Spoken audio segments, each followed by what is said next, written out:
চলতেছে সেটা শক্তিশালী করার জন্য প্রশাসনকে শক্তিশালী করবে।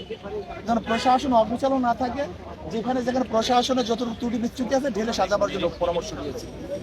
সবাই যৌক্তিক সময়ে নির্বাচন চাচ্ছে, আপনারা আমরা যৌক্তিক সময় নির্বাচন চাচ্ছি। সেই যৌক্তিক সময়টুকু কত? দেখেন, এটা যৌক্তিক সময় তো বলছে যখনই পরিবেশ সৃষ্টি হবে, মানে আজকে হতে পারে, কালকে হতে পারে, 6 মাসে হতে পারে, 1 বছরে হতে পারে। আমরা বলছি যেন জনগণ অস্থির না হয়ে যায়, জনগণ অস্থির হওয়ার আগে যেন নির্বাচন প্লেস করা হয়, এটা আমরা তাদেরকে বলছি। কি ধরনের সংস্কার চেয়েছি? আমরা সংস্কার চেয়েছি যেখানে কোনো দুর্নীতি থাকবে না, দুর্নীতি মুক্ত প্রশাসন যখনই করতে পারবে, মানুষ তাদের ভোটাধিকার প্রয়োগ করতে পারবে, মানুষ নির্বিঘ্নে ভোট কেন্দ্রে যেতে পারবে, ভোট দিতে পারবে, এরকম পরিবেশ যখনই সৃষ্টি হবে তখনই নির্বাচনের ব্যবস্থা করে। এবং পিআর সিস্টেমের সংখ্যানুপাতিক হারে নির্বাচনের ব্যবস্থা করার জন্য আমরা প্রধান উপদেষ্টার কাছে দাবি জানিয়েছি। অর্থনৈতিক সংস্কারের জন্য আপনারা কোনো প্রস্তাব দিয়েছেন? হ্যাঁ, আমরা বলেছি অর্থনৈতিক সংস্কারের জন্য বলেছি যে সিলেট পরিবেশের নামে যেখানে পাথর উত্তোলন করতে আমাদেরকে বাধা দেয়, এটা আসলে ভারতের চক্রান্ত। আমাদের দেশ থেকে আমরা পাথর তুলবো, সেখানে পরিবেশের কি আছে? অথচ ভারত থেকে পাথর আমদানি করার জন্য একটা পরিবেশের দোহাই দিয়ে আমাদের এলাকা থেকে পাথর উত্তোলন করা বন্ধ করে দিয়েছে। আমরা বলছি এইটা আপনার জলদি ছেড়ে দেন, সেখান থেকে আমাদের বিশাল একটা বেনিফিট আসবে, অর্থ আসবে।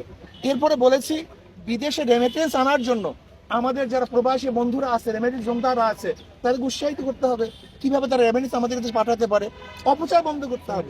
আমাদের দেশে সব জায়গায় অপচয় দেখা যায়। সরকারি এক মেহমানখানায়, এক বাংলুরে হাজার হাজার কোটি কোটি টাকা বরাদ্দ, অপচয় কমাতে হবে। যদি আমরা অপচয় কমাতে পারি, আমাদের অনুযায়ী যদি আমরা বন্ধন করতে পারি, আমার বাবার আছে 100 টাকা, যদি বরাদ্দ করি 150 টাকা চুরি করতে হবে। কাজে বাংলাদেশের যেই পরিমাণের অর্থ আছে সেই পরিমাণে বরাদ্দ করা, অতিরিক্ত না করা। সেইভাবে যদি আমরা সুষম বন্ধন করতে পারি, তাহলে আশা করা যায় ইনশাআল্লাহ বাংলাদেশ সুন্দর হবে এবং অর্থনীতি চাঙ্গা হবে।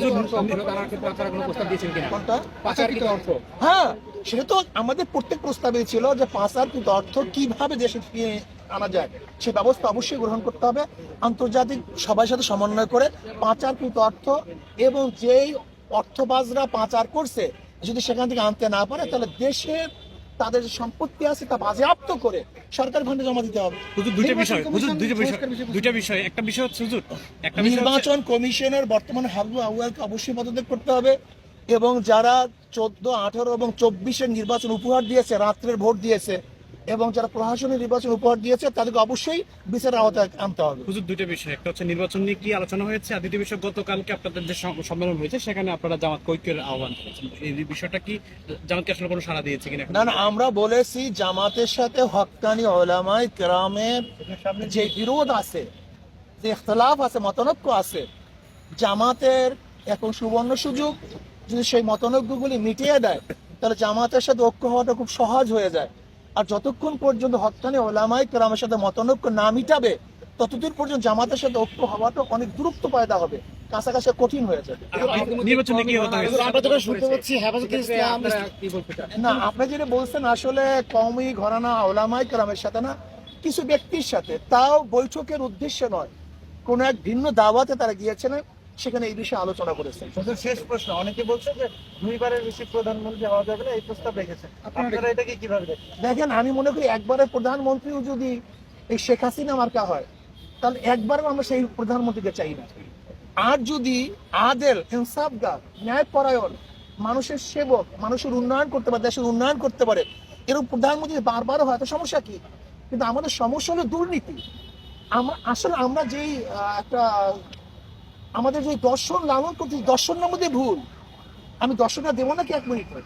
এক ব্যক্তির নাম এ, এক ব্যক্তির নাম বি, এক ব্যক্তির নাম সি, তিনজনের চোর, ক্ষমতা এ, সে কি করবে? চুরি করবে। হটাও এ, বসালাম বি, সে কি করবে? চুরি করবে। হটাও বি, বসালাম সি, সে কি করবে? চুরি করবে। কারণ হলো ব্যক্তির পরিবর্তন হয়েছে, দলের পরিবর্তন হয়েছে, নীতি আদর্শ পরিবর্তন হয় নাই। ওসি পরিবর্তন হয়, ঘুষের পরিবর্তন হয়েছে। আপনার এসপি পরিবর্তন হয়, ঘুষের কি পরিবর্তন হয়েছে? কারণটা কি? চেয়ারের পরিবর্তন হয়, লেকিন আদর্শ পরিবর্তন হয় না। আজকে দেখেন 5ই আগস্টের পরে 2-3 দিনে যারা লুট করছে, তরাস করছে, দখল করছে, চাঁদাবাজি শুরু করছে, এরা যদি দ্বিতীয়বার ক্ষমতায় আসে, তারা কিভাবে বুঝতে পারেন যে দেশ চাঁদামুক্ত হবে, দুর্নীতিমুক্ত হবে? হুজুর, একটা জিনিস শুনতে পাচ্ছি যে ইসলামী আন্দোলন বাংলাদেশ, হেফাজতে ইসলাম এবং জামাত ইসলাম মিলে একটা ইসলামিক জোট হতে যাচ্ছে। এবার আসলে আপনারা কি এই প্রশ্নের জবাব আমি দিয়েছি।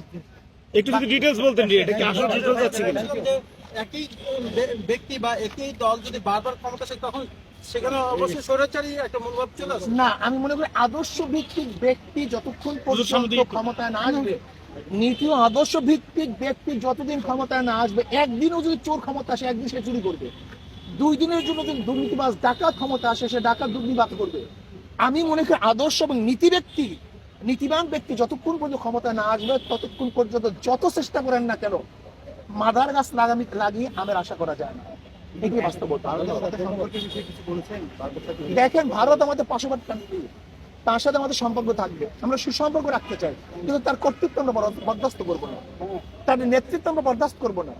আমাদের অভ্যন্তরীণ কোন বিষয়ের হস্তক্ষেপ করবে এইটা আমরা বরদাস্ত করবো না। ভারতের পররাষ্ট্রমন্ত্রী বলেছে, জয়শঙ্কর বলেছে যে আমরা বাংলাদেশের সাথে সুসম্পর্ক করতে চাই। এটা তো বলবি, এটা তো তার দায়িত্ব। আমরা তো সুসম্পর্ক করতে চাই, কিন্তু তার কর্তৃত্ব নেতৃত্ব চাই না, তার দাসত্ব আমরা চাই। আমরা স্বাধীন দেশ, স্বাধীন হিসেবে বসবাস করতে চাই। কেন আমি পার্শ্ববর্তী কান্ট্রির সাথে খারাপ ব্যবহার করবো কেন? এটা তার সাথে সুসম্পর্ক রাখাই তো ভালো, কিন্তু আমাদের পানি বন্ধ করে দিবে, আমাদের ফ্রি রোড নিবে, আমাদের টার্মিনালগুলি ব্যবহার করবে, এটা আমরা চাই। এখানে 10 লক্ষ লোক কাজ করবে আর আমাদের লোক বেকার থাকবে, এখান থেকে রেমিডিস ভারতে পাঠাবে। দেখেন 90%, আজকে দেখেন তাদের জিডিপি সবচেয়ে কম, এই 30 বছরের মধ্যে জিডিপি তাদের সবচেয়ে কম। এর কারণটা কি? 90% আমাদের বাংলাদেশি লোক সেখানে পর্যটক কমে যাওয়ার কারণে তাদের অর্থনীতিকে ধস নামছে। এটাই বাস্তবতা। সবাইকে ধন্যবাদ। জয়সিমন